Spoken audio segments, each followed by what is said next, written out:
All right, last talk. Thank you very much for the opportunity to discuss the development of our VR curriculum for the fundamentals of endoscopic surgery. Let's see if I can get this to click here. There we go. No financial disclosures, but the FES committee was kind enough to provide us the opportunity to purchase reduced cost testing vouchers for the purposes of this study. Fundamentals of endoscopic surgery is a test of knowledge and skill in flexible gastrointestinal endoscopy. Many of you may not be familiar with this at this point. It has a manual skills test that is designed to test 5 specific types of skills in endoscopy: scope navigation, loop reduction, mucosal inspection, retroflexion, and targeting. Passing this portion of the exam is predicated on achieving a scaled score of 357 off of a proprietary scoring algorithm that takes into account your performance on each one of these modules. There is an ABS mandate, so starting with the graduating class of 2018, residents will need to pass the fundamentals of endoscopic surgery to be able to sit for the qualifying exam. Now, to provide some anxiety with that mandate, the reported first-time failure rates for all comers by the FES committee is that the failure rate can be as high as 30%. At our institution, the second-year residents take FES after a 1-month endoscopy rotation, and I'm sad to say that our first-time failure rate is 39%. So that's creating a lot of anxiety in our program, and a lot of the residents are like, what am I going to do about this? And so that really motivated us to try to fix the problem by putting together a curriculum. So our goal was to determine if metrics on our VR simulator that we have at our institution could discriminate between experienced and inexperienced surgeons. We wanted to then establish proficiency benchmarks based off of the performance of those experienced surgeons. And then we wanted to assess the effectiveness of a proficiency-based curriculum on this VR simulator for preparing for the fundamentals of endoscopic surgery. We recruited people based on their experience. So experienced surgeons or endoscopists, we included those having performed over 100 colonoscopies. We had subdivided intermediate and novice, but ultimately grouped them together to create a category of inexperienced, that is fewer than 50 colonoscopies, which was the prior ABS mark to achieve minimum competency. We excluded individuals who had previously performed in a simulation-based endoscopy training curriculum or who had previously attempted to take the FES exam. And all of these individuals were recruited either from the GI division or from the Department of Surgery at our institution. To establish the benchmarks, we asked the experienced endoscopists to take FES. Fortunately, we did not have to exclude anybody for failing. We then asked them to review the modules on our simulator to determine which ones most reflected the skills that were tested in the FES examination. We then gathered a cohort of inexperienced endoscopists, and we asked both of them to perform 2 repetitions of each of the tasks that were identified as being representative of the modules in FES. We then compared their median performance between the groups, and we selected the metrics that were statistically significant between the two as benchmarks. So on this busy slide, I'll kind of break it down here. So on the far left is the name of the module within the simulator. The second column denotes the corresponding FES skill that was being tested by this particular module. Here are the metrics that were statistically significant for differentiating between the groups. You can see is largely related to time, except in the case of mucosal evaluation, where it's a combination of time plus finding all of the lesions.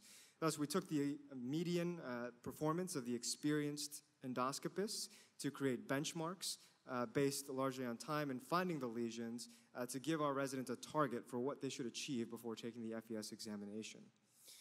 So in the second phase of this study, we used a modified matched pairs design to randomize residents into 2 groups.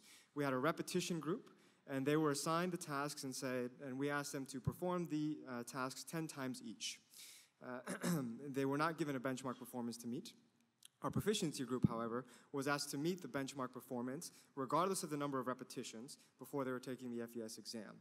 To provide some feedback so they had an opportunity to improve, given the importance of having some coaching and feedback in learning, their first 2 repetitions for both groups were coached by a resident who was certified in FES.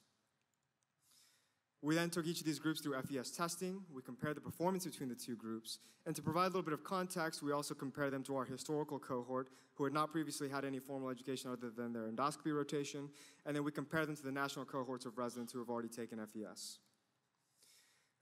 Our initial power analysis suggested that we needed 12 individuals in each group, so we recruited 33 participants. Unfortunately, due to dropouts, we ended up with 9 individuals in the repetition group and 14 in the proficiency group. When we compared the demographics, we looked and saw that within our repetition group, our proficiency group, and our own historical control, none of the individual residents had exceeded 100 colonoscopies. They were all under 50. When we look at the distribution of PGY year, for the national cohort, the median PGY year was PGY4. For our repetition group, it was PGY2. For our proficiency group, it was PGY3. I will note that for our repetition and proficiency groups, these individuals who were PGY 1 and 2 across both groups, so about 50% of each group, had never done colonoscopy before. So they were completely inexperienced. They had not had exposure to their endoscopy rotation. When we look at the results of the curriculum, what we see is that the proficiency-based training group scored significantly higher on their FES scaled score to our historical control group and as well to the national cohort of residents who had taken the FES examination. When we look at the pass rates, we see that the national group of residents had an 80% first-time pass rate. Our historical control is 61%. The repetition group had an 89% pass rate, and everybody in the proficiency-based group passed FES, and that was a statistically higher pass rate than our own historical control. When we look at the time on the simulator between the two groups, we see no significant differences. The repetition group spent an average of 5.9 hours on the simulator, whereas the proficiency group spent about 4.8 hours. But you will see there's greater variability in the time spent on the simulator in the proficiency-based group. So ultimately, we did see that the proficiency curriculum results in a higher pass rate compared to our own historical control, and that the FES scaled scores are higher in the proficiency group than both the national and historical groups. We did see a trend toward a higher score and pass rate at the proficiency curriculum compared to the repetition group, but it was not statistically significant. One interesting finding when we really try to drill into this is that 7 of the 9 individuals in the repetition group reached proficiency in 4 out of the 6 tasks just through the process of repeatedly engaging in the task itself.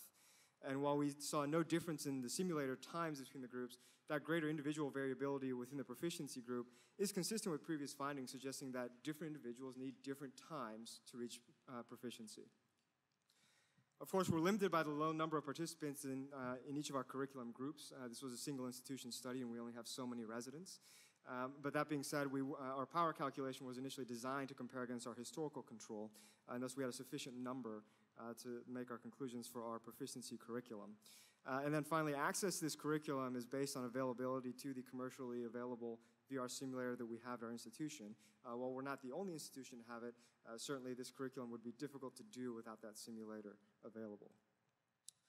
We do hope that we can continue to test this on a larger cohort, hopefully by engaging with other institutions to see how this compares nationally to the national group. And then I think what's really key is to really perform a gauges evaluation, to really have a better understanding of how individuals trained with this proficiency group, whether that skill translates to patient care in a real environment. So ultimately, we do conclude that our proficiency-based VR curriculum results in a significantly higher FES manual skill score than current methods and does outperform an endoscopy rotation alone at our institution. Thank you very much.